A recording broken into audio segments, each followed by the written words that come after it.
নমস্কার বন্ধুরা, info Bengal news চ্যানেলে আপনাদের প্রত্যেককে স্বাগতম জানাই।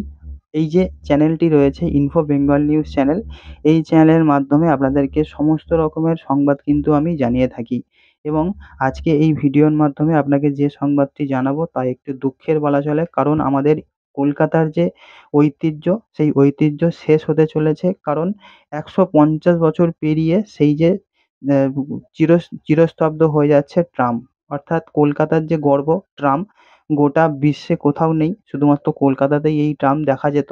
এখন সেই ট্রাম কিন্তু পুরোপুরিভাবে বন্ধ করে দেওয়া হচ্ছে এবং সেই নিয়েই কিন্তু আলোচনা করব এই ভিডিওর মাধ্যমে। রাস্তা চলেছে যত, অজগর সাপ পিঠে তার ট্রাম গাড়ি পড়ে ধূপধাপ। এই যে লাইনটি, সেই লাইনটি কিন্তু শতবর্ষ আগে লিখেছিলেন রবীন্দ্রনাথ ঠাকুর। সহজ পাঠের এই কবিতায় থেকে যাবে তিলোত্তমা নগরীর বুকে অজগর সাপের মতো রাস্তাঘাট, থাকবে না শুধু ট্রাম।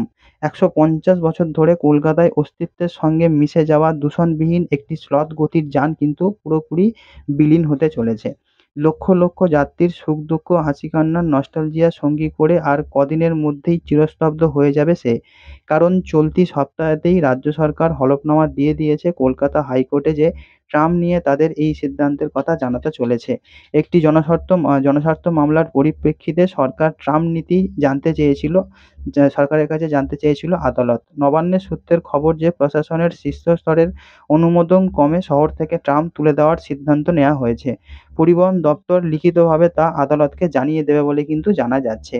রাজ্যের এক শীর্ষ আমলার কথায় যে শতাব্দী প্রাচীন এই যান, অর্থাৎ যে যানবাহনের মধ্যে পড়ে, বর্তমানে গুরুত্ব সেটি হারিয়েছে। ট্রাম লাইনের জন্য প্রায়শই দুর্ঘটনা ঘটছে, তীব্র হচ্ছে যানজট এবং এই প্রতিবন্ধকতার সঙ্গে আর আপোস করবে না সরকার। সমস্ত ট্রাম রুট বন্ধ করে দেওয়া হবে। অচল রুটগুলিকে ট্রাম লাইন তুলে ফেলার জন্য কিন্তু নির্দেশ দেওয়া হয়েছে। তবে সুদীর্ঘ ঐতিহ্যের কথা মাথায় রেখে, দেশি বিদেশি পর্যটকদের কথা মাথায় রেখে ধর্মতলা থেকে ময়দান পর্যন্ত একটি লুপ লাইন ট্রামের জন্য এবং ট্রাম রাইডের জন্য ব্যবস্থা থাকবে। ট্রামের স্বর্ণযুগে কলকাতার গম গম করে চলত ২৭ থেকে ২৮টি রুট। দেড় দশক আগেও এক ডজন রুটে সচল ছিল ট্রাম। ২০১৮ সালে ৪ সেপ্টেম্বর মাঝেরহাট ব্রিজ ভেঙে পড়ার পর ট্রামের গুরুত্ব আরও কমে গিয়েছিল। ওই ঘটনার পর সরকার শহরের ব্রিজগুলির স্বাস্থ্য পরীক্ষা করতে শুরু করে দিয়েছিল। উড়ালপুলের উপরে থাকা সমস্ত ট্রাম লাইন তুলে দেওয়ার সুপারিশ করে দিয়েছিল পূর্ত দপ্তর। তারপর ট্রামের চলাচল আর সীমাবদ্ধ করে দেওয়া হয়েছিল এবং এই মুহূর্তে তিনটি রুটে যাত্রীরা ট্রাম পরিষেবা পেয়ে থাকেন। সেটি হলো টালিগঞ্জ থেকে বালিগঞ্জ, গড়িয়াহাট থেকে ধর্মতলা এবং ধর্মতলা থেকে শ্যামবাজার। নবান্নের সিদ্ধান্তে কলকাতা হাইকোর্টের সিলমোহর পড়লে এই ৩ রুট থেকে ট্রাম বিদায় নিয়ে নেবে এবং আরও এক শীর্ষ আমলা বলেছেন যে এখন আমরা ইলেকট্রিক গাড়ির উপর বাড়তি জোর দিচ্ছি। সেই সূত্রে এই যে ই-ভেহিকেল একাধিক ছাড়ের মেয়াদ বৃদ্ধি করা হচ্ছে। ট্রাম উঠে গেলেও সাধারণ মানুষের বিশেষ অসুবিধা হওয়ার কিন্তু কোনো কথা থাকছে না।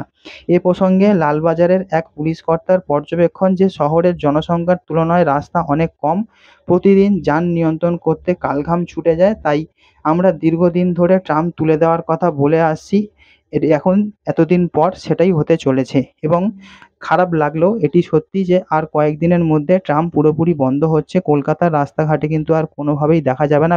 অর্থাৎ বর্তমানে যে ৩টে রুটে এই ট্রাম দেখতে পাওয়া যায়, সেই যে টালিগঞ্জ বালিগঞ্জ রুট, গড়িয়াহাট ধর্মতলা রুট এবং ধর্মতলা শ্যামবাজার রুট, এই ৩টে রুটেই শুধুমাত্র ট্রাম চলছে। সেই সমস্ত ট্রাম লাইনেও কিন্তু এখন আর ট্রাম চলবে না এবং সেই ট্রাম লাইনগুলোকেও তুলে নেওয়া হবে।